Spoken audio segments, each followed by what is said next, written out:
Ito na po ang continuation ng ating vlog. Kaya magbubuhusan sila ngayon dito. Same date, April 17. First beam. Nakaabang na rin yun sa kabila kanina eh. Tinanggal nila. Ayan, kanina meron dito eh. Sa may bintana doon. Pero ngayon dito na. Hihi. Lunch break na nila, sir. Anong ulam, sir? Sa kasalan, sir. O yun, oh. Yun, ha? Kabusog kayo, sir. Bukas tayo mag-MP. Kayo pala, hindi ako nagiinom eh. Pinag-uusapan lang namin ni nanay gano'ng kalalim yung ilog. Sabi kasi hanggang dibdib. Sabi ng kausap ko kanina, malalim daw. Pero may bata naglalangoy. O saan na yun? Nawala na. Ayun yung ulo niya. Wala, nakasisid pa rin. Wala yung bata. Pero hanggang balikat ng bata, ayun. Ayun, hanggang balikat niya. So kung hanggang balikat siya ng bata, hanggang dibdib na nga niya, tumayo na. So baka, hindi siya bata, sorry, hindi siya bata, baka binatilyo na. So hanggang dibdib po rin yan. Oops, nawala na, yun. Ayos, mukhang malinis siya ngayon ha. Hindi lang siya kasing linaw ng ibang ilog na kitang-kita yung ilalim. Pero wala siyang basura. Wala siyang lumulutang na diaper, tae, tsinelas, gulong, bangkay. Diba? Yung kapitbahay namin, ayun.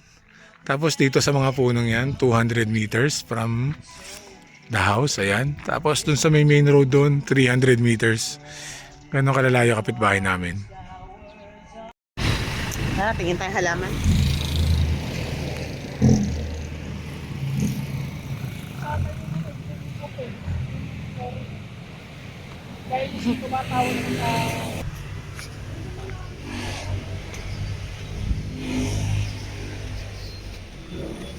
Laka, ganda.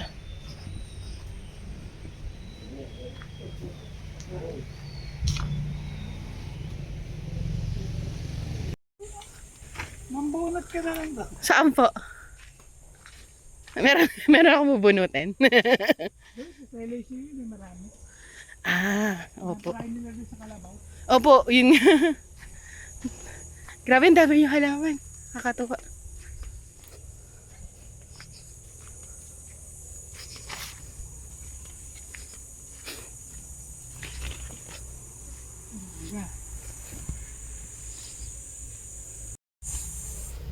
Yun ang may dugtog na yan. Ano po yung sabihin nun? Yun ay Marcos. May magbuo. Ito, kamyas. Mangga, kamyas. Ano po kaya yung medyo madaling tumaki? Ito, chiko. Ito, makopa. Ito, avocado. Anong gusto mo? Avocado. Chiko. Ito, suha. Okay, dito kami sa May Nueva Tel. Along the road lang to, tapat ng Petron. Dito kami mag-overnight, work si nanay, and then after that, balik kami, by tomorrow, balik kami sa ginagawang bahay. Ngayon, umalis kami ni nanay dun sa tinuluyan namin. Ang baho kasi ang important, di makatulog si nanay. Nakaligo naman kami kahit pa paano. Nakapahinga. So, balik na lang kami sa farm, doon na lang kami matutulog. Dito na lang sa van, may kama naman dito. Kompleto kami gamit, may kalan, may ilaw, may electric fan, may power bank. So, yeah. Car camping tayo ngayon. Bibili lang si nanay sa may Robinsons Easy Mart ng yellow. Hindi tayo maka-overtake kay Utoy. Ayan ha. Bibili siya ni Utoy eh. May sasakyan Utoy. Wala. Ay pala yun. Nakita ka sa lang. Kahit kumit na si Utoy. Lumilingon-lingon pa. Padang kami Utoy. Bye-bye. Si Utoy. We're back in the farm. Ayun o. Bilis nila. Parang nakapagbuhos na sila sa kabilang side ng bahay. Diba na eh? So ayun, dapat dito kami matutulog pero in-invite kami ni Tita Shawnee na makitulog sa kanila. Kagatin na natin yan. Init eh. Ang galing. Nakapagbuhos na sila dito. Yang beam na yan, may buhos na yan. Ito. Kanina lang umalis kami. Inaayos pa lang yan. Pati to, pati yun. Woohoo! So, balang araw, pag makaipon, tong tatlong rooms na to, isa, dalawa, tatlo, magiging dalawa na lang yan. Dito hati niyan. Since budget meal, pagtatluin muna natin kay Shelo, kay Tia, at ito, guest room. CR yon. And then to, common area. Extend pa yan dito. And then ito, papalakihin pa natin yan. Gagawa kami ng room dito ni nanay. Para kay Shelo na yon. 2 rooms na lang to. Kaya division yan is kahoy lang. Alright. Ito ang playground ni Hawi. Diba? Ang lalapit ng kapitbahay. O, 1, 2. Kaya sa may puno yung mangga dyan. Kwentuhan lang. Stomach in. Tambay sa farm. Tabi ng bahay. Bahay ni Hawi. Ginagawa.